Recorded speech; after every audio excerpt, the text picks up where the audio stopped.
Love one another. Sounds simple, right? But let's be honest, sometimes it's as easy as trying to hug a cactus. Hi, I'm Jay Whiz, and today we're diving into the hilariously complicated world of loving one another and how the Spirit of Christ can make it a bit less prickly. You see, Jesus gave us this command in John chapter 13, verse 34. A new command I give you, love one another. As I have loved you, so you must love one another. Now, I don't know about you, but when I hear that, I think, wow, Jesus, you set the bar pretty high there. I mean, loving people like Jesus loves us? That's like trying to jump over the Grand Canyon with a pogo stick. But here's the kicker. Jesus didn't just throw this command at us and walk away whistling. He gave us His Spirit to help us out. It's like He handed us a pogo stick and then said, oh, by the way, here's a jetpack too. The Spirit of Christ is that jetpack, folks.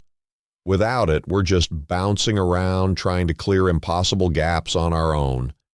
Now, let's talk about human effort. It's important, sure, but it's kind of like trying to bake a cake without an oven. You can mix all the ingredients perfectly, but without that heat, you're just left with a bowl of goop. Our efforts are necessary, but they need the Spirit's power to really take shape.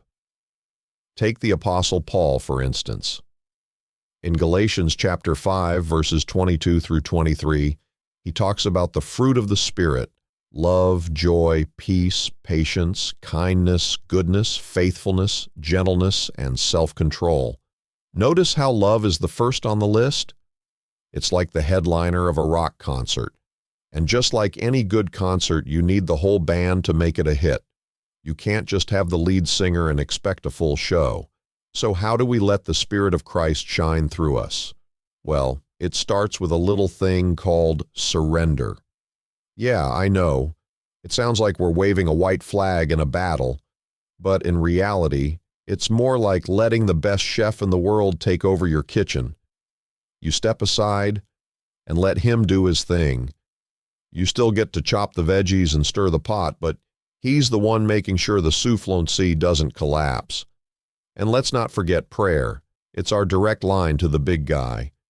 Think of it as calling tech support when your computer's on the fritz. You describe the problem and they guide you through the solution.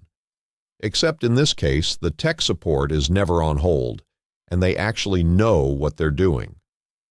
Now, I know what you're thinking. Jay, this all sounds great, but what about those people who are just plain hard to love? Ah, yes, the human cacti in our lives. Well, here's the thing. Loving them doesn't mean you have to be their best friend or agree with everything they say. It means showing them the same grace and patience that Christ shows us. It's like dealing with a porcupine.